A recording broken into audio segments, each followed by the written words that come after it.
কেমন আছেন দিদি? ভালো আছি। আপনারা কোথা থেকে আসছেন? মালদা থেকে। কি নাম আপনার? ফরিদা খাতুন। কি সমস্যার জন্য ডক্টর তন্ময় চক্রবর্তীকে দেখাতে এসেছিলেন প্রথমবার? হাড়ের উপরে ফোড়া হয়ে গেছিল। কি কষ্ট হচ্ছিল? মাথা ব্যথা। মাথায়। তারপরে কি চিকিৎসা হয়েছে? ও বমি। বমি হচ্ছিল, হিচকি। উচকি হচ্ছিল। আচ্ছা। তারপরে স্যারের কাছে এসে কি চিকিৎসা নিলেন? কিভাবে কি চিকিৎসা হলো? ও চিকিৎসা হলো মাথার জন্য ও বলতে বললে।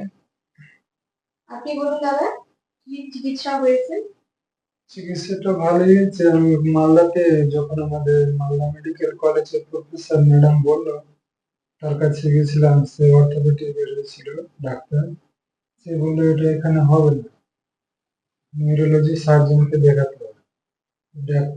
তমজিৎ চক্রবর্তী স্যারের নাম বললো, উনি অ্যাড্রেসটা দিল আমাদেরকে, বললো ফোন নাম্বারটা দিয়ে। তখন স্যারের সঙ্গে যোগাযোগ করে আমরা এখানে আসি।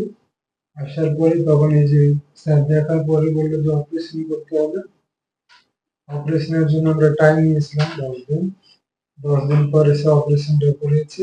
এখন ভালোই আছে পেশেন্ট।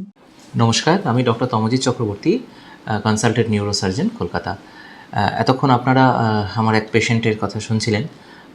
উনি এসেছেন মালদা থেকে। উনি আমার কাছে এসেছিলেন একটা বনি টিউমার নিয়ে। এই টিউমারটা হয়েছিল মাথার যে স্ক্যাল্প বোন আছে সেখানে, এবং সেটা ব্রেনের কিছুটা অংশের ওপর প্রেশার দিচ্ছিল, চাপ দিচ্ছিল। সেই কারণে পেশেন্ট আমার কাছে এসেছিলেন মাথায় ব্যথা, বারবার ভমিটিং, হ্যাঁ, এবং সেই জাতীয় লক্ষণ নিয়ে। তো আমরা এখানে সিটি স্ক্যান করে দেখি, পরবর্তীকালে তার এমআরআই করা হয়।